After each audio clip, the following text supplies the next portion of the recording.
first play we're going to look at, 2nd and 2, one of the Patriots' first offensive plays. What's going on, everyone? Mike Kadlick, Taylor Kyles here for CLNS Media outside of Gillette Stadium as the Patriots just wrapped up day 5 of their 2026 training camp, which means we are here with the Pats Daily Debrief. First day in full pads today. Carlton Davis, the lone absence besides everyone else on the injury list. Charles Woods comes in and plays alongside Christian Gonzalez in the Patriots starting defense, which we'll point out right away. Christian Gonzalez is still a full participant out here amid his contract negotiations. I feel like that's sort of been the underlying storyline throughout this entire training camp, but still good to see Gonzalez out here, though I'm not really sure it's the best business move, if you will. You never know if he's going to get hurt, but he has still been out here participating with the Patriots so far. And he looked good. Yeah. Only gave up 1 touchdown in today's red zone drills, and that was on a perfect throw and catch to the back pylon from Drake May to A.J. Brown. We'll get more into them later. But although he did give up that 1 touchdown, Gonzo also had 2 pass breakups, continuing what I think is the best summer he's had in his career so far. Yeah, he's been great. It was, as we mentioned before in the show, had slow starts to training camp. Sometimes he's been hurt,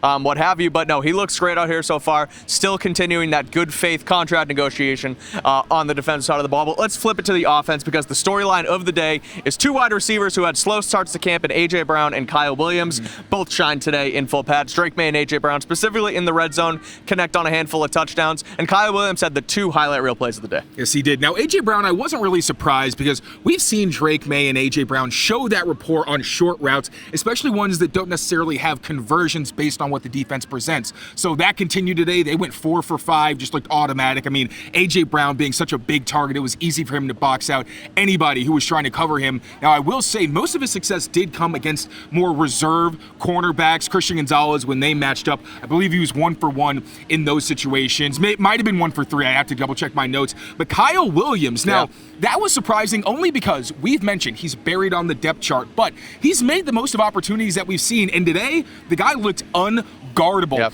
Every time the ball came his way, you'd see the separation. And the only reason he had to make contested grabs was because sometimes throws were a little short and forced him to make adjustments. But I thought the play of the day, and I'm pretty sure this is going to be unanimous, was one throw that I didn't even think was going to be catchable, where he got open on a fade route, had to adjust to a back shoulder ball, and hauled it in with one hand while getting his feet in bounds. Just beautiful, beautiful play from Kyle Williams, and continues to show this is not somebody that you should necessarily be counting out.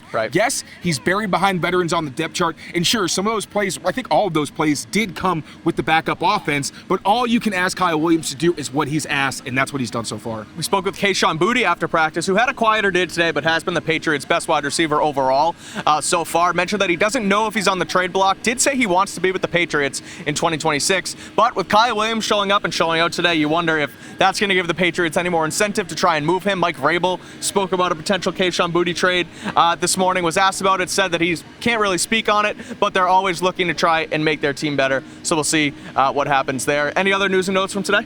The rookie tight ends continuing to flash. Eli Raridon, now I don't want to hype it up too much because a lot of the catches he had today, at least in competitive drills, were wide open. They were specifically coming off of bootlegs, but I do like the idea of the Patriots using him in that capacity. Kind of reminded me of Jaheim Bell. There was one day when we covered him where he caught 3 touchdowns. Everyone was in an uproar.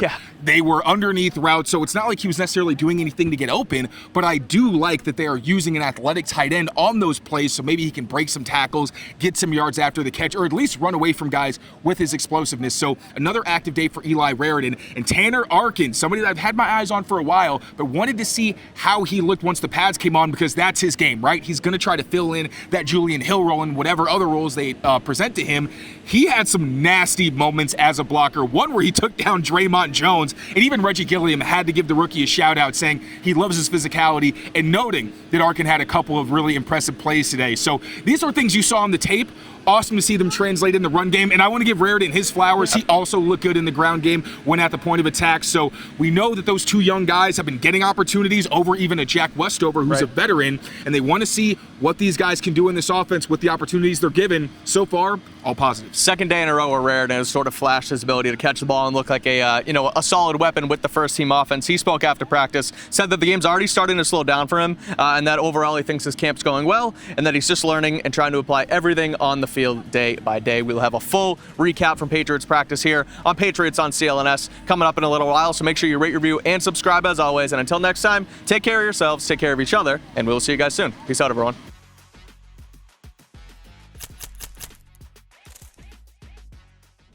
As you guys know, this episode and every episode of Patriots Daily is powered by our friends over at Prize Picks. It's a scorching hot sports summer, and you can make all of your picks right on Prize Picks. The WNBA and baseball are heating up. We got big tennis slams and big golf tournaments on the horizon, and there's no better place for all of your summer sports picks than on Prize Picks, America's #1 sports picks app. Specifically, the WNBA just coming out of their All-Star break this past weekend. Biggest stars in women's basketball are in the heat of their season, and there's no better place to run your game on the W than on Prize Picks, America's #1 sports picks app. We have MVPs raising their game, players like Caitlin Clark, Paige Beckers, their whole rookie class that's taken over. It's been a very exciting season in the W.